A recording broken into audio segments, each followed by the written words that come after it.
Rita is a consumer and personal finance journalist. A blogger, she focuses on helping consumers make smart money choices.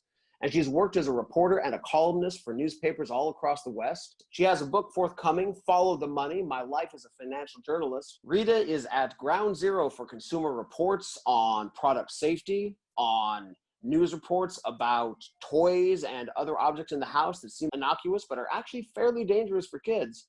And we're going to talk about those today. 2 deaths a month. A tip over is exactly what it sounds like, where a piece of heavy furniture tips over onto a child, crushing or trapping or potentially killing them. There's a new video that came out in about the last month or so about twins. There was a nanny cam. Here were the 2 twins napping in the crib. They woke up from the nap quietly, crawled out of their crib, walked over to the dresser. They pulled out the bottom drawer of the dresser. They both got in the bottom drawer.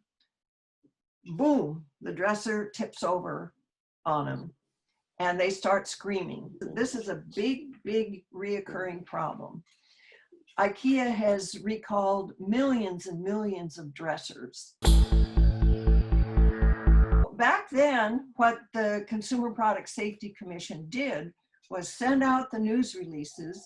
They wanted the newspapers to print the list. Because newspapers are shrinking so much, we don't get that information in the newspapers these days.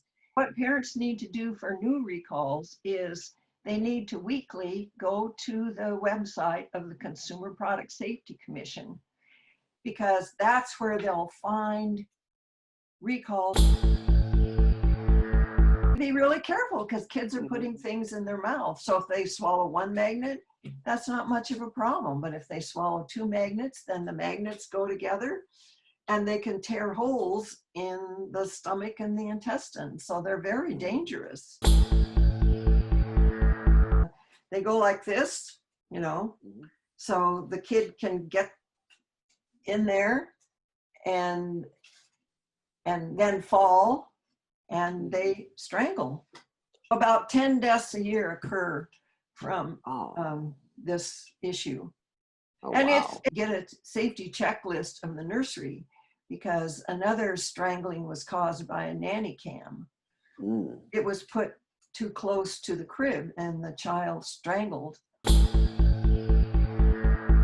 This is just such a sad topic, and every time I read about it, it just makes me ill. About 50 kids a year die in hot cars. Half of them, what happens is the parent who usually takes the kid to daycare is unavailable, so the other parent takes the kid to daycare. And what happens is the parent gets out of the car, forgets the kid is in the car, and goes into the workplace.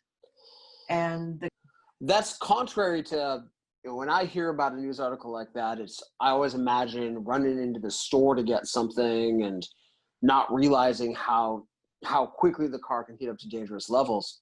The tired parent, you know, because I was up all night, you know, doing nightly feedings and all that. Yeah. That's a tragic thing that parents need to be aware of, because 50 deaths a year could be prevented. Thanks for watching today. If you loved what you saw, please do hit the subscribe button and the like button. Tell your friends. Click on those links above to go to the full version of this video or another of our shorter synopses. Thanks again. Hope to see you soon.